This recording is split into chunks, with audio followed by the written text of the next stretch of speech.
So last question today, question number 5. Why should I leave my job to join your company? So if you go to the Initialized website, you'll see that this is a question everywhere. I mean, they love to ask this question. Normally I interpret, quotes from current and former partners about questions these teams would ask, but the Initialized team is fully just like, we love to ask this question. Why should I leave my job to join your company?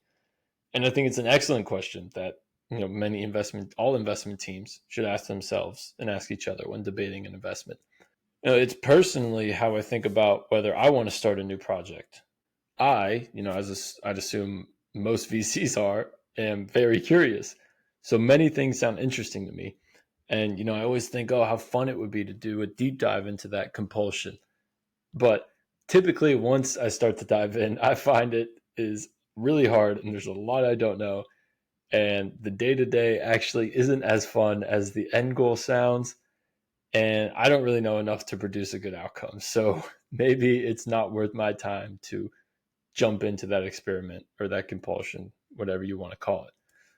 But there are some companies for me, some ideas for me, like Cruise, for example, an initialized portfolio company, that sound really interesting and would have been a fascinating problem to work on, much as I assume Garry must have felt when he led that investment. Cruise, for those who don't know, is essentially an autonomous driving taxi company, as crazy as that sounds. And so this feeling of just getting excited about the company you're investing in and wanting to join them and work with them. Garry has this quote where he once said, quote, "It's like, hey, this person made a thing that's awesome. If they can make this, they're going to attract other people who can recognize this is awesome. Through the like attracts alike principle, this is just going to be a magnet for all the other smartest people who know how to build." I think that's underrated, actually. People don't realize this, but people who are really good at building really like working with other people who know how to build. That's the real currency of being able to build software in Silicon Valley, is actually where the builders go and where they want to work. That tends to be the thing of the future. We still use that as one of the primary things we look for when we sit across the founder, is if I weren't doing what I'm doing now, if I were going to look for a job, would this be one of the top 10 places I would want to go work at? Can you convince me? Then we all look at each other with all these different backgrounds, and it's like, would all of us go work there? The cool thing is, if you fund a startup that is a bunch of people who, if you did go work there, you'd be a pretty good startup, end quote. So since Garry thinks creating autonomous driving taxis is interesting, I'd assume many other exceptional engineers like Garry would think the same. And you could just build a massive company off of a spectacular initial team that's essentially too exceptional to fail. So by framing your investment decision on this principle, you actually de-risk your investment quite a lot, because if you're feeling convinced by the founder to go join the ride, they're just so charismatic, determined, and intelligent, you could assume other people will see it too. It's a pretty straightforward assumption that the better the team, the better the potential outcome for a startup is. That's why so many early stage investors emphasize the founder and the team most, because many problems, if plausible, can be solved. Many problems the founders are going after, they could probably figure out how to solve those problems. And that's why so many early stage investors emphasize the founder and the team, because going after a general problem probably can be solved. Someone's going to solve autonomous driving taxis. Someone's going to do that. It's too interesting not for someone to go after. But what matters is that whether these people are the ones to do it.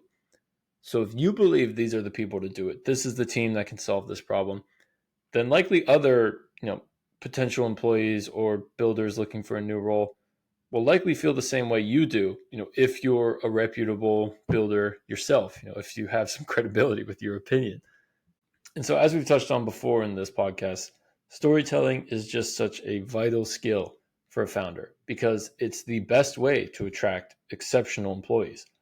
Now, if you can create that aura around autonomous vehicles, which probably isn't that hard, or ocean freight, which is probably much harder, then you have visionary storytelling abilities. An Initialized president, Jen Wolfe, mentioned the importance of this when she once said, quote, I look a lot for how they tell the story of their company. What's both their long term vision and marrying that with what are the first steps they've taken today. We want them to build not just a great product, but also a great company. We also like to say, would I quit my job to work for this founder? Can they sell that vision to other people and hire a really great team who's just as passionate as they are about what they're doing and have that North Star while also being able to build and get it done and change the world with what they're trying to build? Can they convey that vision through storytelling to us and to people they need to bring in, their customers, their employees, their teammates? That's how you kind of make a really great company, end quote. I think it's interesting when you think about companies now. Take Stripe, for example. It's a payment processing company. That's not that interesting when you frame it that way. But the Collison brothers, Patrick and John Collison, the founders of Stripe, created the lore of working at Stripe because they had the vision to, quote, as they say, increase the GDP of the internet. Now that's a cool company. They're not building a payment processing company. They're building a company that's increasing the GDP of the internet. That's cool. People want to work for that. And it's this is like in the A16 5 questions episode that I did 2 weeks ago, where I talked about A16Z partner Martin Casado's emphasis on nailing the mission early on. This is another reason why to nail the mission early on, because that visionary mission statement will be vital in framing your company in the eyes of potential employees, or you'll just be classified as just another payments company. So when I ask this question, I want the founder to be able to sell an incredible vision of the future that the company is creating. And I want the founder to be enthusiastic about the challenging problems we could solve together.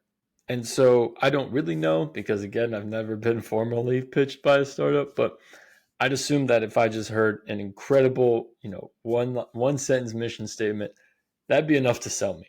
Stripe is a great example, increasing the GDP of the internet. I'd be sold on that, but perhaps the company Anduril is even a better mission statement.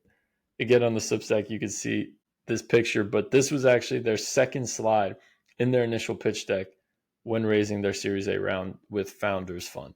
And so before I read it, I should say Anduril is a defense tech company, building technology for the military, cheaper and smarter, and ideally without the need of humans to go to war anymore. War can be fought by drones and machines. It's kind of what they're working towards. And so Anduril in their pitch deck said, Anduril will save Western civilization by saving taxpayers hundreds of billions of dollars a year as we make tens of billions of dollars a year. I just love that. That is perfect. That is so good. So I guarantee you that this slide not only sold investors on investing in Anduril, but also enticed thousands of top engineers to apply for a role in this company. I mean, what a great way to frame a mission. Saving taxpayers hundreds of billions of dollars. So doing something great for the world, for your country, but also making tens of billions of dollars a year while you do it. So you're getting rich for it. Great. Best of both worlds. So founders, when you're pitching a VC, act like you're also pitching an employee you really want on your team. Sell them the vision, convey why you want them, make them feel wanted, talk about all the awesome problems that will be solved, and just cap it off with an awesome mission statement that gives butterflies to anyone who reads it. So should I